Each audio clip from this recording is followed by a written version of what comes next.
All right, I'm super excited for what's happening in the quilting studio today. Colleen brought this over a while back. I'm getting a chance to get up here on the quilting bed. When she first brought this over, it was already stitched together. A lot of the binding was starting to wear out. It's actually been self-bound. As you can tell, the backing had come over to the front. That's how it was created. A lot of it was just not in great shape as far as the binding was concerned.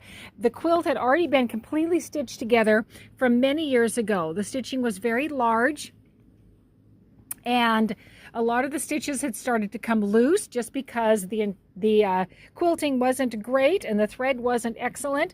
In the backing, there were a lot of puckers on the quilting and a lot of areas that had been pulled, and the tension was really not very nice at all. But you can see the integrity of the quilt is magnificent. Grandma made this 95 years, a long time ago, and these fabrics, like look at this, a cow jumped over the moon, little bunnies in the airplanes. Look at these guys here, these little Humpty Dumptys. Like, we just don't even have access to this anymore.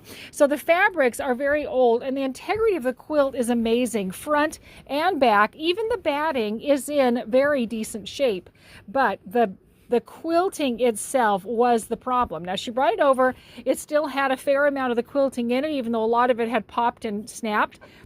And so she took it back home again, and she literally unpicked all of these areas. I let her know how much better the quilt will look if we can literally get all the stitches out. I said, no, this can take some time, but you will be so much happier if you did. And she said, yep, you're right. She took it home. She took all those stitches out. Bless her heart. That was such a great job. I said, you know what? Turn on a great show, turn on a podcast, call on a friend, and just sit down and get it done. And she did amazing. So I am going to use her original backing from Grandma's quilt. You can just see that old fabric right there, but it's in great shape. It's beautiful. I'm going to use her original batting, still in good shape, and the quilt itself. I'm going to take these layers apart. I'm going to attach them onto the quilting machine. You know, I have to have the backing separate from the batting, separate from the front when I attach them, but I will go ahead and do that.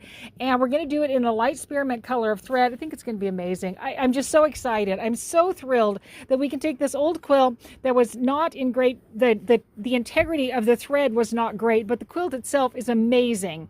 And I'm so grateful that Colleen found me, that she brought over here, and that we can get started on this quilt, and she can love this quilt that Grandma made so long ago. Let's stay tuned for the rest of the process. I know you're going to love it. It is just a stunning quilt. I'm so excited about working on it.